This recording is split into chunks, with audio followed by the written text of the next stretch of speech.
का ऐसे एक इमेज आती थी कि सामाजिक क्रांतिकारी है, लेकिन अब क्या हो गया, अब सोशल मीडिया के जरिए अब लोगों तक आप उनकी बात पहुंच रही है, उनके विचार पहुंच रहे हैं और कमाने का एक साधन बन गया है। तो कमर्शियलाइजेशन ऑफ पोइट्री से आपको लगता है कि कवि की स्वतंत्रता बढ़ती है या फिर वो सिर्फ अब पैसे फेम इनके लिए लिख रहा है कवि? तो आप पे इस पे क्या विचार है? Thank you, Pranav. Money, of course, sweetens the fruit of labor. There is no denying that. मैं अक्सर जहाँ जाता हूँ, usually I teach European classics, और यूरोपियन क्लासिक्स पे मेरे लेक्चर्स होते हैं, तो कई बार मैं एक एग्जाम्पल देता हूँ कोरियोलूस का. Coriolus was a Greek poet who loved gold. He composed his verses for the sake of gold. And Alexander, who is also known as Alexander the Great in the history of Greece, had promised him 1 gold coin for each good verse that he produced, and the whipping for each bad verse that he wrote.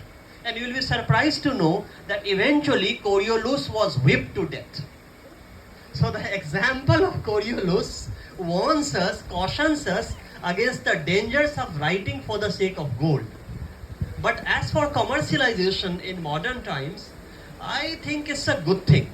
Poets are also human beings. They also need money to survive. वैसे अच्छे कवि ढूंढना बहुत मुश्किल है. मुझे लगता है, जैसा कि कहा जाता है कि एक अच्छे इंसान को ढूंढना उतना ही मुश्किल है जितना कि घास के ढेर में एक सुई को ढूंढना, उससे भी मुश्किल है एक अच्छे कवि को ढूंढना. There is a difference between a good poet and a poetaster. तो अच्छे कवि को ढूंढना मुश्किल है, लेकिन यदि अच्छे कवि अर्न कर रहे हैं, कॉमर्शलाइजेशन हो रहा है, सोशल नेटवर्किंग साइट्स पे वो लिख रहे हैं, हाइकू लिख रहे हैं, इंस्टाग्राम पे लिख रहे हैं, तो मेरे ख्याल से ये अच्छी बात है. हमें सेलिब्रेट करना चाहिए, और जो भी चेंजेस आ रहे हैं we should embrace it. Instead of complaining, it's better to embrace it. It's better to put all the new medium that emerge to the best of our usage. तो मुझे तो अच्छा लगता है यदि इस तरह की चीज़ें होती हैं. कुछ कवि कमाए, हर कोई कमाए, अच्छी बात है. सर, एक और मुद्दा जो हमारी सोसाइटी में भी काफ़ी उठता है कि जितने लेखक हैं ज़्यादातर ना श्रृंगार रस बड़ा पसंद करते हैं, इश्क मोहब्बत पे लिखना पसंद करते हैं. तो सर ज़रा अपना एक्सपीरियंस बताएंगे आपकी पहली मोहब्बत क्या थी? अगर गुस्ताखी माफ़ हो कि मैं पूछ रहा हूँ वैसे, आपकी पहली मोहब्बत क्या थी, या आपने जो अपना पहला जो लेख लिखा या कुछ कविता लिखी वो अपनी मोहब्बत के लिए लिखी थी या सामाजिक क्रांति के लिए लिखी थी या किसके लिए लिखी थी? ज़रा एक बार इस पर बता दीजिए. और श्रृंगार रस इन जनरल, उस पर भी कुछ बताइए. Thank you. एक संस्कृत के स्कॉलर हुए हैं शेल्डन पॉलक. आप सबने नाम सुना होगा. शेल्डन पॉलक ने रामायण को ट्रांसलेट किया है, बहुत सारा काम किया है उन्होंने, संस्कृत से इंग्लिश में ट्रांसलेशन किया है. उनका एक लेख मैंने पढ़ा था, एक लेक्चर सुना था, what Indian knowledge is good for. तो उन्होंने कहा था कि वेस्ट कई बार क्या करता है कि भारत का जो योगदान है विश्व साहित्य को, विश्व ज्ञान परंपरा को, उसको एक्नॉलेज नहीं करता है. लेकिन दो चीजें ऐसी हैं, दो फैक्टर्स ऐसे हैं जहां वेस्ट भी भारत के योगदान को एक्नॉलेज करता है. एक तो उन्होंने योग की बात की थी, योग को लेके जो भारत का योगदान है विश्व को, उसको सब एक्नॉलेज करते हैं. And the second thing that he talked about was रसा थियरी. जो भरत मुनि ने रसा थियरी का आइडिया दिया है नाट्यशास्त्र में, वहीं से श्रृंगार रस आया है. बाकी सारे रस भी आए हैं. उसमें 8 रस थे, बाद में 9th ऐड किया गया, बाद में 10th ऐड किया गया, जिसे नॉनसेंस कहते हैं, नॉनसेंस रसा. That's also a part of रसा.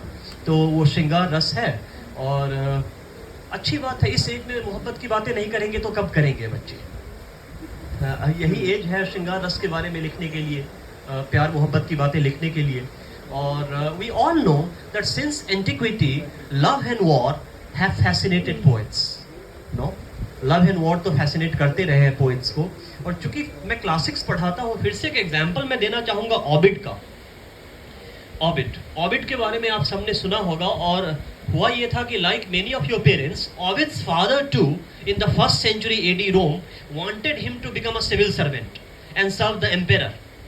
But Ovid wanted to be a poet. He wanted to be a love poet. He did not pay attention to his father's advice, and he started writing love poetry. और उनकी जो एक सबसे important रचना थी, जो कि काफ़ी नोटोरियस भी हुई थी, वो थी Ars Amatoria, that is art of love. In that work he declares himself to be a technician of Venus and teaches others how to trap a lover. वो सिखाता है कि लवर कैसे प्राप्त करें, कैसे कोई कोई लड़की है तो कोई लड़का कैसे मिले, लड़का है तो लड़की कैसे मिले, वो एडवाइस देता है कि कभी पब्लिक प्लेटफॉर्म पे चले जाएं, sit right next to a boy और girl, rub your legs against hers, strike a conversation, ये सारी बातें वो लिखने लगे। लेकिन हुआ यूं, उसे पढ़ने के बाद उस वक्त जो एम्पेरर थे ऑगस्टस सीजर, जिनका ओरिजिनल नाम आपने सुना होगा ऑक्टेवियस सीजर था, later the Roman Senate conferred on him the title of Augustus, which meant the revered one, someone who could control both man and nature. So Augustus was a man of ethics.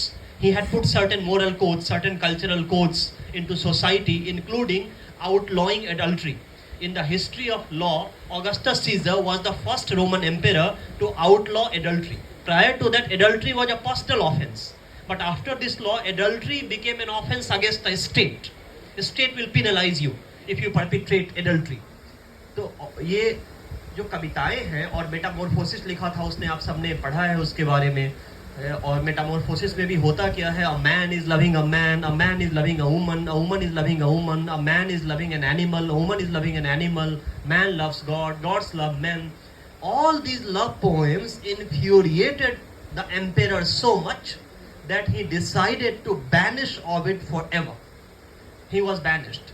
बाद में David मलूफ जो एक contemporary author है, Canadian Australian author है, उन्होंने एक किताब भी लिखी है, फिक्शनल अकाउंट ऑफ ओविड्स बैनिशमेंट। और ओविड हम सबको पढ़ना चाहिए, he is a love poet, और उनको पढ़ के हमें एक रोमन हिस्ट्री के इंपॉर्टेंट पीरियड के बारे में पता चलता है। उनकी जो मेटामॉर्फोसिस वर्क है, इट्स एन एपिक। लेकिन अब वो दौर नहीं रहा, कम से कम अभी लव पोइट्री आप लिखेंगे तो बैनिश नहीं होंगे। तो अच्छी बात है, श्रृंगार रस पे लिखिए, कुछ हास्य रस पे भी लिखें, कुछ वीर रस पे भी लिखें, विभत्स रस पे भी लिखें, सारे रस को लेके लिखें। वो प्रश्न तो रह ही गया कि आपका क्या एक्सपीरियंस रहा है इस पे। देखिए, आपने पोइट्री की बात की। Unfortunately I consider my self a man of pros. I write in prose, I translate, I write satires, some of my satires have been published.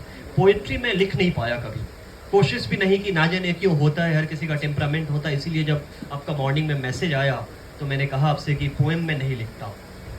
That's not that it's an anathema to me. I love good poetry, but I don't write poetry.